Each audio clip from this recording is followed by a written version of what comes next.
Boom! Bada bing! Video 2 is more of a personal story. So sorry. Let's jump right into it, hurry. I am a Singaporean and I have an honours degree in economics from the National University of Singapore, where I spent 4 years of my life struggling to get a degree. Sad to say, I am hardly applying, less than 5%, what I learnt as an economics graduate to what I do in real-life investments.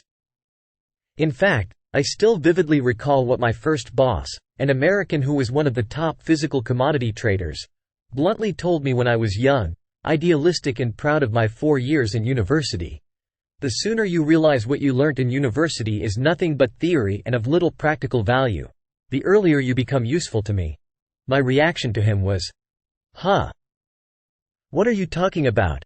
It took me a good 6 months to finally realize the implications of his advice, something which I have still not forgotten to this day. During the first 5 years of my career, I was a physical commodity trader based in Singapore. What we did as merchants was that we traded in physical commodities. For example, we bought palm oil from Malaysia and Indonesia and shipped it to Europe, India and China. In return, we bought commodities from these countries and shipped them to countries in Southeast Asia. In January 1994, I left my job in Singapore and moved to Kuala Lumpur, Malaysia. The move was inspired by the super bull run experienced by both the Singapore and Kuala Lumpur stock markets in 1993. For your information, the Kuala Lumpur Composite Index, KLCI, which is a compilation of a selected basket of the top 100 stocks, rose dramatically from 645 points in January 1993 and peaked at 1,330 points in early January 1994. Similarly, the Singapore Straits Times Index, STI, which is a compilation of a selected basket of over 40 top Singapore stocks, rose dramatically from 1,100 points in January 1993 and peaked at 2,100 points in December 1993. The euphoria during the 1993 super bull run in Singapore and Malaysia was similar in many ways to what happened to the technology shares listed on Nasdaq, Wall Street during the dot-com era in the late 90s, where share prices skyrocketed and subsequently crashed. Many dot-com companies became dot-gone. What happened in 1993 was that a lot of investors and stockbrokers, also known as remeasures, serving retail clients went from driving an affordable Malaysian-made RM50,000 car to a luxurious foreign-made RM200,000 car in less than a year. Take remeasures as an example. Those who were earning RM2,000 to RM3,000 per month in commissions in January 1993 were easily earning RM50,000 to RM100,000 or more a month in commissions towards the end of 1993. By the way, RM stands for Ringgit Malaysia. During the super bull run in 1993, when too much money came in at once, most people ended up buying big cars, big houses, and some even took on second and third wives, legal or otherwise, as affordability was no longer an issue.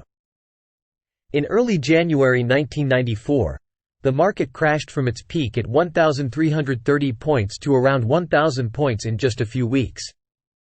This was partly the result of several political leaders strongly cautioning investors not to get carried away. In a bear market, the financial world can feel like a beary, gloomy place, with stock prices hibernating and investors trying to avoid getting caught in the claws of losses. But fear not, for the brave investors may find themselves positively prepared to seize opportunities when the market decides to come out of its slumber. Remember, it's all about bear leaving in your long-term strategy and not letting these market bears get you down. Those investors and remeasures who made money the quickest lost it all back, and more, even more quickly, and they all went back to driving a RM50,000 car in less than 6 months.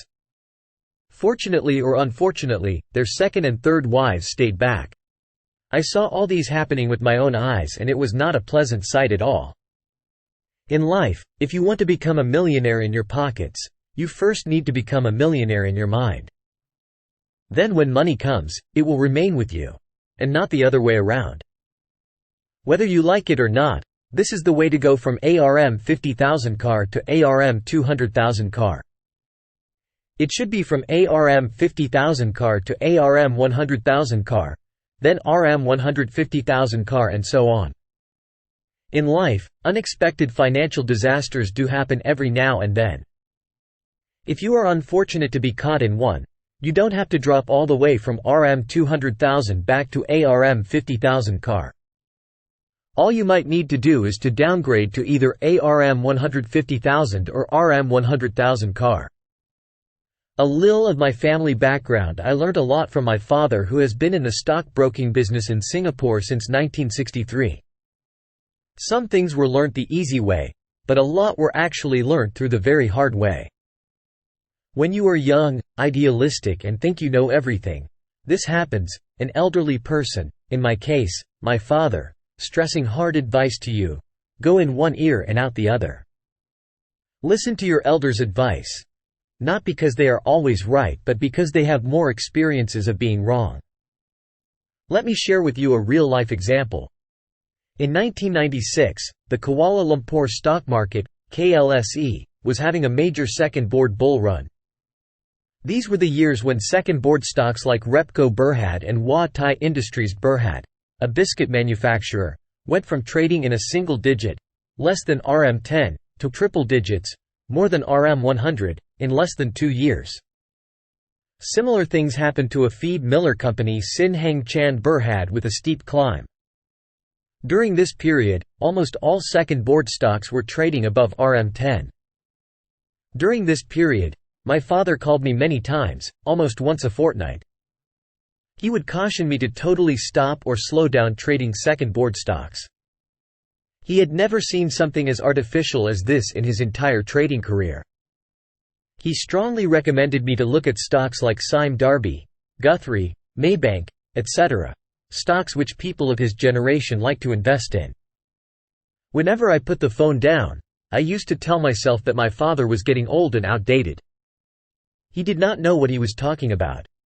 Here I was making tons of money trading second-board stocks, and there was my father advising me to buy stocks that don't go anywhere in the short to medium term. Since I did not believe him, I did not take his advice seriously. Another contributing factor is that we usually tend to believe more of what we hear from outsiders or friends than from our spouse or family members or close relatives. It could probably be because we know the latter group of people too well. When the currency crisis came in 1997–1998 and the stock markets crashed, I lost everything I had made on second-board stocks.